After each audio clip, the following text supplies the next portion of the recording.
Well, in many school districts, social studies is considered a second-rate type of class. But there's plenty of reasons why that really shouldn't be true. Uh, this day and age, we're all looking to, well, not all of us, but many teachers, many districts are looking to focus in the STEM, which is the science, the technology, the engineering, and the math. And those are all great, but humanities also should still be, it's a crucial part of education.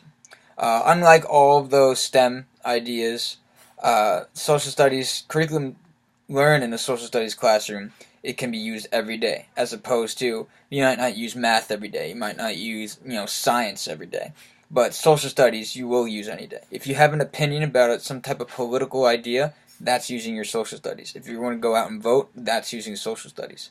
So that's why social studies is really important. Everybody uses it. Everybody needs to learn where they stand on a political spectrum, especially in a democratic society as the United States.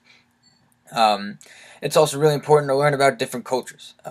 Learning about different cultures and learning about the people in community is what makes a community great.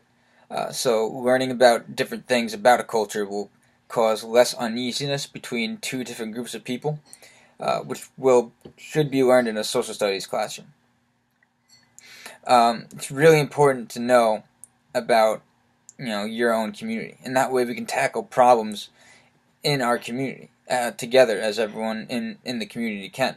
That's why social studies is important, because that's where you learn about the problems. That's where students learn and talk about the problems they might have in the society, and then they go home and they talk about to their parents with it, and that's how things really start rolling. That's how things get better.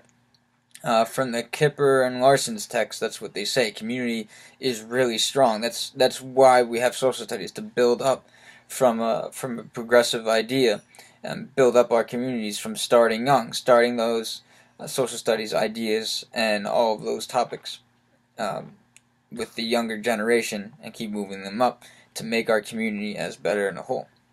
As far as using social studies in different types of classrooms and curriculums, English is a really big, important part and can be used really well with social studies. There are multiple books that can be tied in with social studies themed ideas. For one example, using Heart of Darkness as a book to read in an English class and talking about imperialism and the themes about imperialism.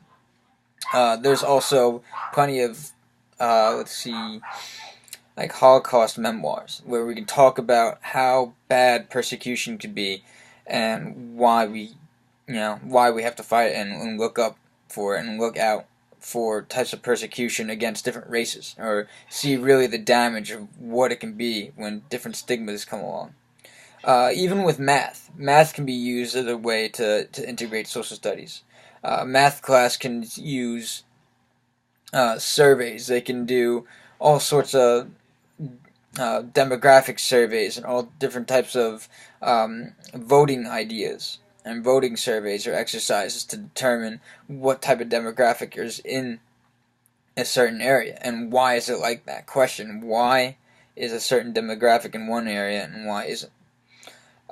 Sciences even too.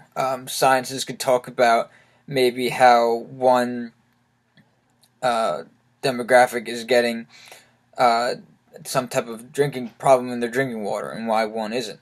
They can talk about the effects of drinking water and how it could potentially harm another uh, population and why it's important to make sure those populations have equal access to drinking water. So those are some ideas about social studies and why it's important and why it still needs funding.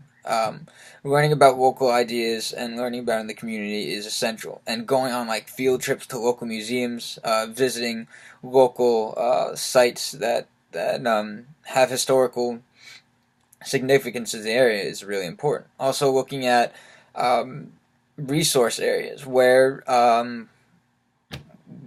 types of populations get their resources from, where they get their drinking water, where, like in the bay, for instance, like why is the bay polluted? Why should we care about that?